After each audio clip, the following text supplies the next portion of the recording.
Hello বন্ধুরা, তো কেমন আছেন? তো আশা করি ভালো আছেন। দেখেন আমার এই পাখিগুলা, আমি ছোট থেকে এদেরকে মানুষ করেছি, খাওয়া দাওয়া করেছি। এখন আমি এদেরকে ছেড়ে চলে যাব, অনেক কদিন হয়ে গেছে আমার। এখন আমি যাবো দেশে।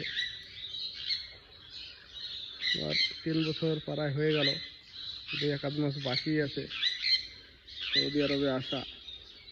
আমি এই পাখিগুলাকে খানা পানি দিই, এই সৌদির বাড়িতে কাজ করি। এই পাখিগুলাকে আমি অনেক দিন ধরে, যখন এগুলো ছোট ছোট ছিল তখন থেকে আমি পুষেছি। এই যে এটার নাম হচ্ছে ফ্যাক্টর, আরবিতে নাম। এটা হচ্ছে লেমন, আর এটা হচ্ছে শামস, আর ওটার নাম হচ্ছে মুজ, আর এটার নাম হচ্ছে আসকার। সব একাদিন এক রকম নাম। আমি তো প্রথমে আসি তখন এই একটাই বড়টা ছিল, ওই বড়টা ছিল। তারপরে এগুলো সব পরে লিখেছে। অনেক সুন্দর পাখি এগুলো।